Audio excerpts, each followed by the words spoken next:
Hello everyone, welcome back to my channel. आज फिर एक और भाई साहब का एक्सपीरियंस आपसे शेयर करूंगी जिनका नाम है राकेश कश्यप। और उनको अल्हम्दुलिल्लाह 1 मंथ में बहुत ज़्यादा रिलीफ आ गया है। जब कोई ये कहता है ना कि काश पहले पता चल जाता तो इतना तकलीफ़ झेलना ही ना पड़ता, तो वही हुआ है इनके साथ भी। और मुझे खुशी है कि वो बेहतर हो रहे हैं और अपना ध्यान रखें। जिन जिन को भी तकलीफ़ है कमर दर्द से रिलेटेड या शाटिका से रिलेटेड जो भी चीज़ें हैं, उन चीज़ों का ध्यान रखिए। मैं उनका एक्सपीरियंस शेयर करूंगी, साथ ही बताऊंगी कि उनको क्या क्या प्रॉब्लम थी।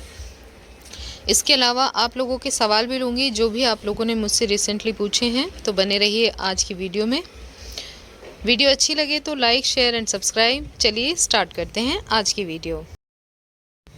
तो राकेश जी ने वही मेडिसिन ली है जो मैंने ली थी, यूनानी मेडिसिन। अब वो लिखते क्या हैं, दवाइयों से फ़ायदा हुआ है, कमर में जो जकड़न रहती थी अब कम है और दर्द भी कम हुआ है, पहले से बहुत आराम है, रियल में अच्छा लग रहा है। अब डेली के कुछ हल्के फुल्के काम भी कर ले रहा हूँ। ये बिल्कुल मतलब तकलीफ़ में थे तो काम धंधा सब आपको पता ही है कि टेंशन इतनी हो जाती है, दर्द तो है ही है, कैसे करेगा। तो वो भी अब करने लगे हैं, बहुत अच्छी बात है। और इन्होंने लिखा है कि अभी 1 मंथ ही हुआ है, काश स्टार्टिंग में ही पता चल गया होता तो मैं कब का ठीक हो गया होता शायद। तो ये तो बहुत से लोग कहते हैं जब मैं किसी से बात करती हूँ जो भी इस तकलीफ़ में है। मैं सबसे पहले प्रिकॉशंस बताती हूँ। आप चाहे मेडिसिन कोई भी ले रहे हो, प्रिकॉशंस बहुत ज़रूरी है, उसके बिना कुछ भी नहीं हो सकता है।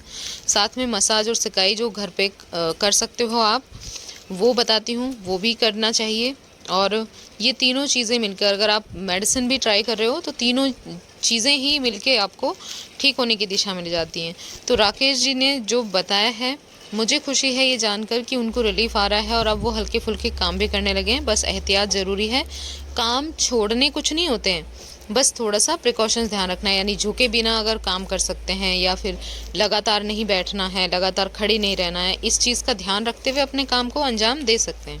ठीक है, मैं ये भी शेयर कर रही हूँ कि उनको क्या क्या प्रॉब्लम थी। देखिए, इनसे मेरी इंस्टाग्राम पे बात नवंबर के आसपास हुई थी। यहाँ पे आप देख सकते हो, नवंबर में मैंने इन्हें डिस्कस किया था कि आपको क्या करना चाहिए क्या नहीं करना चाहिए। तो इन्होंने लिखा था उस वक्त कि मैडम जी मेरे कमर में दर्द रहता है, पहले कम था बट अब ज़्यादा दर्द होने लगा है, जो कि धीरे धीरे पाँव में भी महसूस होने लगा है। और आप जानते हैं कि जिनको भी कमर में लंबर में तकलीफ़ है उनको बाद में धीरे धीरे पैर में भी दर्द आने लगता है, अगर वो सही टाइम पे इसका तकलीफ़ का ट्रीटमेंट ना ले लें। यहाँ पे ये लिखते हैं कि झुकने पर ज़्यादा तकलीफ़ होती है और यही चीज़ है जो इस तकलीफ़ को बढ़ाती है, जिसका सबको नॉलेज नहीं होता है। तो यानी इन्होंने लिखा था कि यूट्यूब पर जो दवाई आपने बताई है मैं भी ऑर्डर करके मंगवाना चाहता हूँ। तो मैंने इनको बता दिया था कि आप मेडिसिन भी लें पर प्रिकॉशंस बहुत ज़रूरी है, उनका ध्यान रखिएगा। वो चीज़ें जो मैं सबको बताती हूँ वीडियोज़ में भी और पर्सनली जब भी कोई किसी से बात करती हूँ तो चाहे टाइम थोड़ा हो तभी भी वो एक्सप्लेन ज़रूर करती हूँ, जो लाइफस्टाइल मैंने अपनाई थी, छोटी छोटी चीज़ें। तो मुझे खुशी है कि उनको इन चीज़ों से अब रिलीफ आ रहा है और वो बहुत जल्द अच्छे हों। वो क्या, सभी जितने भी लोग हैं वो सब अच्छे हों, मेरी तो यही कोशिश होती है। चाहे कुछ भी हो सकता है टाइम मिले ना मिले, लेकिन आप लोगों ने कोशिशें करनी हैं, जो मैंने करके देखी हैं वो ज़रूर ट्राई करें। जिनको बहुत बहुत लंबे टाइम से तकलीफ़ हो गई है वो लोग इसको ज़रूर फॉलो करके देखिए, इस लाइफस्टाइल को और प्रिकॉशंस को, तो आपको भी यकीनन इन्हीं की तरह रिलीफ मिलेगा। अब आपके सवाल ले रही हूँ। सबसे पहले बेनज़ीर कुरैशी का सवाल है, क्या बेल्ट लगाकर झाड़ू, रोटी बनाना और कपड़ा वगैरह धो सकते हैं? देखिए, झाड़ू लगाना हो, रोटी बनाना हो या कपड़े धोने का काम हो, जब आप बहुत ज़्यादा तकलीफ़ में हैं, लंबर से रिलेटेड आपको दिक्कत है, तो आपको बेल्ट लगानी ही चाहिए। लेकिन बेल्ट लगाने के साथ साथ इस चीज़ का ध्यान रखें कि बिना झुके आपने काम करना है। आप चाहे झाड़ू लगा रहे हैं, लंबी झाड़ू लीजिए जिसमें आपको झुकना ना पड़े। रोटी बनाना है तो पहले आटा भिगो के छोड़ दें, फिर उसके बाद रोटी बनाने जाएं तो टाइम का ध्यान रखें, 15-20 मिनट लगातार बस इतना ही टाइम खड़े होके बनाएं, उसके बाद बैठ जाएं या फिर थोड़ा बीच में रेस्ट करना है, ठीक है। और कपड़े जो है वो खुद से नहीं धोने हैं, वो मशीन में धोएंगे अगर आपको लंबर से रिलेटेड तकलीफ़ है। इस चीज़ का ध्यान रखें। अदरवाइज़ आप अगर सोच रहे हो कि पहले की तरह आप नीचे बैठ के आप ये काम करोगे और आपको प्रॉब्लम नहीं होगी, तो ऐसा नहीं होता, ठीक है। तो उस चीज़ का ध्यान रखना। और आपने पूछा है मुझे इससे सपोर्ट मिलता है या फिर केवल बाहर जाते टाइम। नहीं नहीं, ऐसा नहीं है। मैंने आपको बताया जैसे ये बिस्तर से खड़े होते हो आपने डबल सपोर्ट की बेल्ट लगा लेनी है, और अपना जब आप सफ़र करते हो तब तो लगानी ही है, घर से बाहर जाते वक्त, ठीक है, पर काम करते वक्त भी लगानी है। इसके अलावा आपने पूछा है क्या मेथी के लड्डू भी नहीं खा सकते? बिल्कुल खा सकते हैं। मेथी के लड्डू तो मैं बताती भी हूँ, जिनको खाना है मेथी के लड्डू बनाइए और उनका यूज़ करिए। बस थोड़ा सा अगर कोई वैसे भी लेना चाहता है भिगो के भी तो भी ले सकता है, ठीक है। अगला सवाल पलक का है, जिन्होंने पूछा है कि मैम स्लिप डिस्क में सीधे सोएं या करवट लेकर सोना ज़्यादा अच्छा होता है? देखो, सीधे सोने में मैं ये मानती थी कि जबकि मेरे से लेटा नहीं जाता था सीधे, तो मुझे ये लगता है कि जब हम सीधे लेटते हैं तो पोस्चर बिल्कुल एक्यूरेट रहता है, अपनी रीढ़ की हड्डी का पोस्चर बिल्कुल सही रहता है और उस टाइम पे रिकवरी बहुत अच्छे से होती है। पर क्योंकि ये तकलीफ़ ऐसी है, इसमें सीधे लेटने में बहुत प्रॉब्लम आती है बहुत सारे पेशेंट्स को, मेरे से एग्री करेंगे वो भी, कि सीधा लेटा नहीं जाता है, बहुत अनकंफर्टेबल होता है या फिर बहुत पेन होता है, बहुत प्रॉब्लम होती है। तो ऐसे में आप जिस भी करवट से आपको रिलीफ मिलता है उस करवट से सोएं। जिधर से आपको दर्द हो रहा है ना उससे अवॉइड करें, उस पोजीशन में ना सोएं जिसमें आपको दर्द या तकलीफ़ फील हो रही है। तो आप अगर करवट के बल सोना चाहते हैं तो करवट के बल सोइए। अगर आप पेट के बल भी सोना चाहते हैं तो पेट के बल भी आप लेट कर सो सकते हैं, जितनी देर आपको मतलब रिलीफ मिल रहा है। अदरवाइज़ पोजीशन चेंज करके आप सोइए, कोई प्रॉब्लम नहीं है, ठीक है। और मैं ज़रूर सलाह दूंगी जो मैंने किया था कि जिस वक्त आपको गहरी नींद आती है उस वक्त बिल्कुल सीधा लेट जाएं, तकिया बिल्कुल हटा दें और अपनी मतलब उस वक्त सोइए जब गहरी नींद आ रही है, ताकि अगर आपको बहुत ज़्यादा प्रॉब्लम भी होती है ना तब भी वो फील ना हो। तो इस चीज़ का थोड़ा ख्याल रखिए। अगला सवाल मुख्तियार खान का है, जिन्होंने लिखा है कि 4 महीने से मुझे ये प्रॉब्लम है और मुझे बैठने पर कोई दर्द नहीं होता और 2 किलोमीटर घूमने में भी दर्द नहीं होता है और वज़न उठाने पर दर्द होता है। पहले तो मुख्तियार जी, आपने वज़न उठाना बिल्कुल बंद करना है। मैं तो 1 किलो वज़न उठाने के लिए भी मना करती हूँ कि आप मत उठाइए, क्योंकि आपको पता भी नहीं चलेगा कि आपको एक साइड अगर वज़न उठा रहे हो आप 1 किलो भी, तो दूसरी तरफ आपको कितना प्रेशर उससे बन जाएगा, ठीक है। दूसरा, आपने कहा है कि 2 किलोमीटर घूमने पे दर्द नहीं होता, बैठने पे दर्द नहीं होता, लेकिन अगर आपको स्लिप डिस्क से रिलेटेड प्रॉब्लम है और आपने न्यूरोसर्जन या न्यूरोलॉजिस्ट को कंसल्ट नहीं किया है तो पहले तो आप वो करिए। दूसरा, ध्यान रखिए कि भले ही आपको बैठने पे दर्द नहीं है या फिर घूमने में दर्द नहीं हो रहा है, पर उसकी वजह से बैठने पे भी और घूमने पर भी आपकी जो डिस्क है उस पे जो डैमेज है उसके ऊपर अपर बॉडी का वज़न पड़ रहा है, जो कि आपकी प्रॉब्लम को बढ़ाएगी। अभी भले ही आपको इन चीज़ों पे दर्द नहीं हो रहा है, लेकिन बाद में फिर ये धीरे धीरे बढ़ती है परेशानी, और आप देख सकते हैं दूसरों के भी जो मैं शेयर करती हूँ आप लोग देख सकते हैं, या फिर आप जाके मैसेज वैसे ही पढ़िए। लोगों को पहले नहीं थी ऐसी दिक्कत, बाद में धीरे धीरे बढ़ते बढ़ते बढ़ जाती है। तो इसीलिए लगातार बैठना, लगातार खड़े होना या फिर चलना, वॉक करना, मुझे नहीं लगता है कि ये सही है इस तकलीफ़ में। तो 20-25 मिनट की वॉक काफ़ी है अगर आपको तकलीफ़ नहीं हो रही है। और दूसरा, आपको 20-25 मिनट से ज़्यादा ना तो बैठना है ना ही आपको खड़े होना है एक बार में, ठीक है। इस चीज़ का थोड़ा सा ध्यान रखिए और बाकी प्रिकॉशंस को फॉलो करिए। अगर आपको ये दिक्कत हो रही है तो प्रिकॉशंस बहुत ज़रूरी हैं। आगे झुकना, नीचे बैठना, वज़न उठाना बिल्कुल बंद करिए और सीढ़ी चढ़ना भी बंद करिए, और इसके अलावा पालथी मार के मत बैठिए।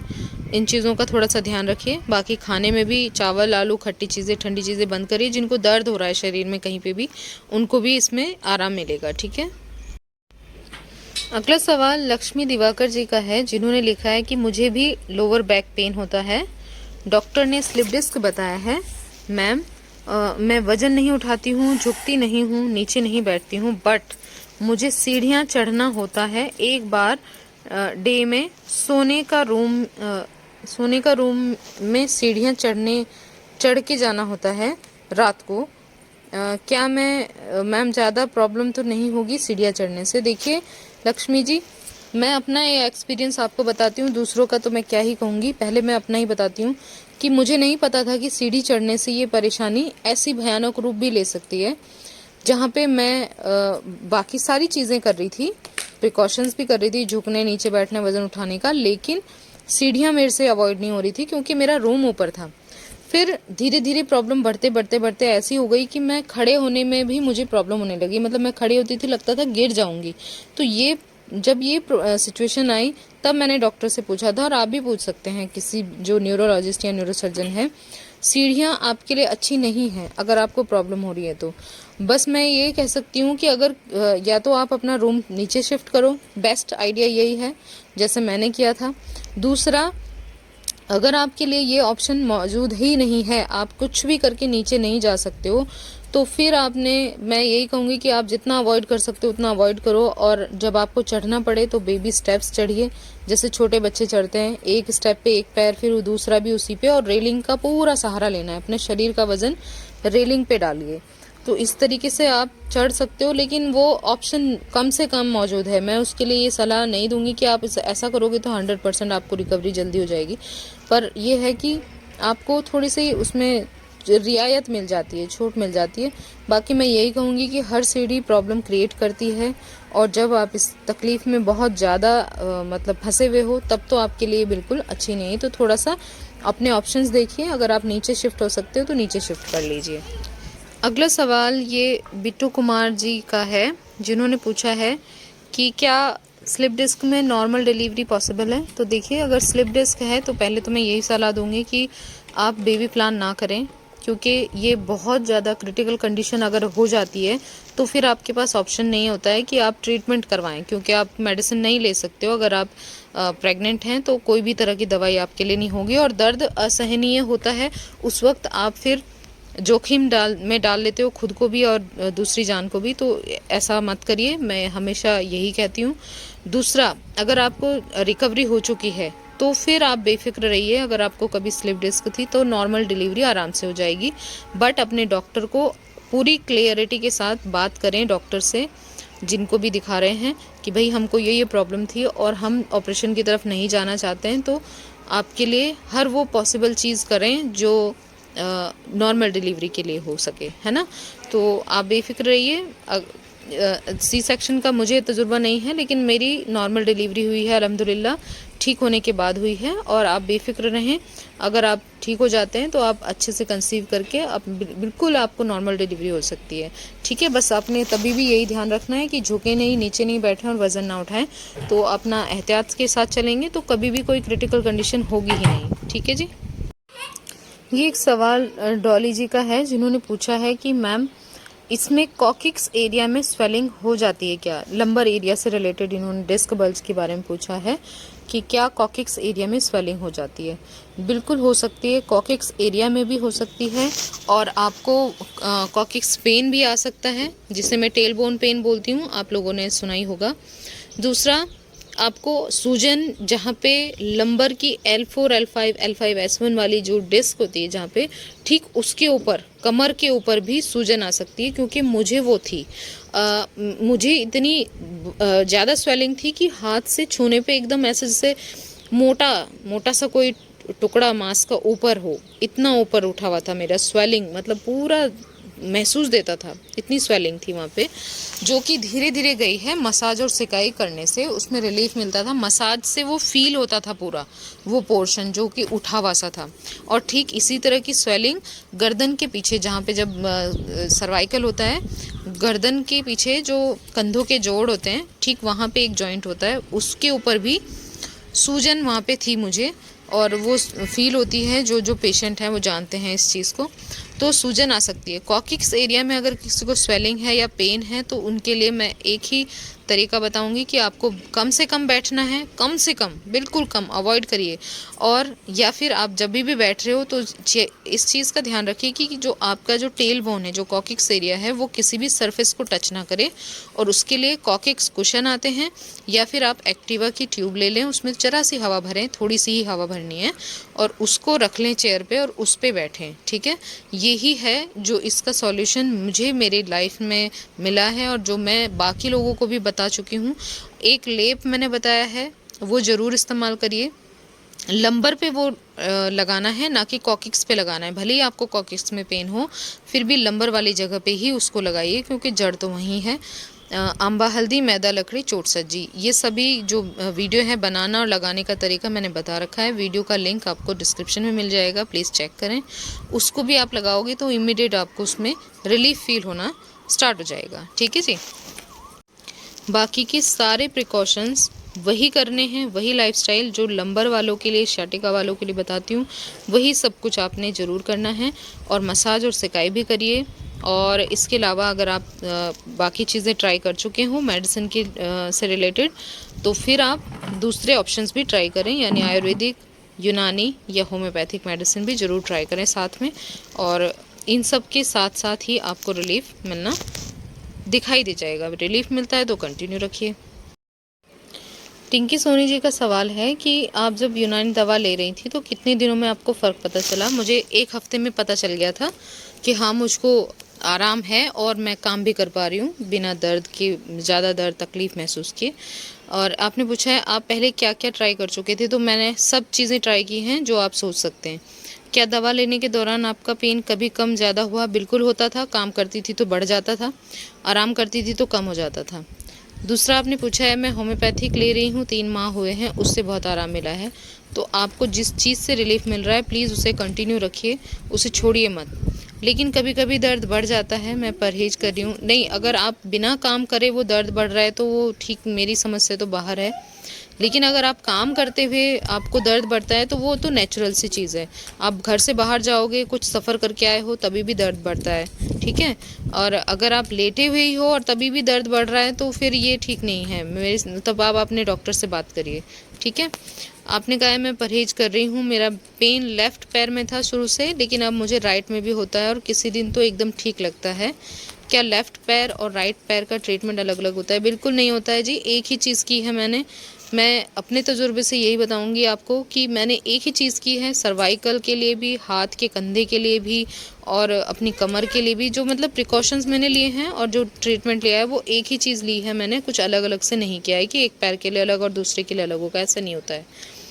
क्या ठीक हो रहा है जानने के लिए एमआरआई कराना पड़ेगा? बिल्कुल नहीं, मेरे ख्याल से तो ये एक फिजूल खर्ची है कि आप ठीक हो रहे हो ये जानने के लिए आपको एमआरआई कराना है। तो अगर आपके पास पैसे हैं झोंकने के लिए तो आप बिल्कुल जाइए, एमआरआई कराइए, उससे क्या फ़र्क पड़ेगा? आपका शरीर तो आपको बता रहा है ना कि आप ठीक हो या नहीं हो। हाँ, मैं ये चीज़ ज़रूर कहती हूँ कि आपको अगर एक लंबा टाइम हो गया है और आपको लग रहा है कि कुछ चीज़ें सही नहीं चल रही हैं, तो फिर आप चेंज करके देखिए, ठीक है। चेंज करना ज़रूरी है। आपको पता ही है कि किसी को किसी चीज़ से और किसी को किसी चीज़ से कब आराम आ जाए कुछ कह नहीं सकते, तो इसलिए ट्रीटमेंट को थोड़ा सा चेंज करके ज़रूर देख सकते हैं। पर अगर आपको एक कॉन्स्टेंटली आराम है और आप गलती करते हो और तब दर्द बढ़ रहा है तो ये आपकी मिस्टेक है, ठीक है। फिर किसी ट्रीटमेंट को आप नहीं कह सकते हो। तो थोड़ा सा समझदारी से काम लीजिए, बहुत डरिए मत, आप बहुत डर रही हैं। आप खड़े नहीं हो रही हैं बिस्तर से ये सोच के कि दर्द बढ़ जाएगा, तो ऐसी ज़िंदगी कटेगी तो नहीं ना। तो थोड़ा सा अगर आप काम करते हो तो दर्द बढ़ता ही है, काम करिए लेट जाइए, काम करिए लेट जाइए, पर लंबा टाइम मत खड़े रहिए, ठीक है। तो बाकी आपको पता ही है कि आपको क्या करना है। तो बस आज के लिए इतना ही। उम्मीद करती हूँ कि आप सब के लिए ये वीडियो हेल्पफुल रहे और आप अपना खूब सारा ख्याल रखिए। ठीक होने के बाद अपना एक्सपीरियंस ज़रूर शेयर करें, दूसरों को भी हेल्प करें, दूसरों को बताएं कि ये प्रॉब्लम कहाँ पे है, कहाँ से ख़राब होती है, ये चीज़ें ज़रूर ध्यान रखें। मैं बस इतना चाहूँगी कहना आप लोगों से कि किसी भी मुश्किल का हल मौजूद है, कोई कितनी भी बड़ी मुश्किल हो सबका हल मौजूद है। बस हमें वो ट्राई करते रहना है, होपलेस नहीं होना है। अपनी हिम्मत को बांध के रखिए। कोई और हेल्प तब करेगा आपकी जब आप खुद मजबूत होंगे, क्योंकि आप जानते हैं कि आपको जिसने बनाया है वो हमेशा आपके साथ है। वो आपको ऐसी मुश्किल में बिल्कुल नहीं डालेगा कि आप उससे उभर ना सको, ठीक है। तो हौसला रखिए और अपना इलाज अपने उस पर कायम रहिए। जब तक आपको सही इलाज नहीं मिलता है आपको अपनी हिम्मत को बांध के रखना है। और मैं लगातार शेयर कर ही रही हूँ, बहुत से लोग हैं जो बहुत तकलीफ़ में थे और अब अल्हम्दुलिल्लाह ठीक हो रहे हैं। उसके अलावा भी जिस जिस चीज़ से जिसको जो रिलीफ़ आता है सब शेयर करके जाते हैं एक दूसरे के लिए, एक दूसरे की हेल्प के लिए, तो वो भी आपको हिम्मत देगा। आप उसे भी पढ़िए, लोगों से आपस में बातचीत कर सकते हैं आप। और इसके अलावा मैं यही कहूँगी कि प्रिकॉशंस को बिल्कुल मत छोड़िएगा जिनको भी नस दबने से रिलेटेड प्रॉब्लम है।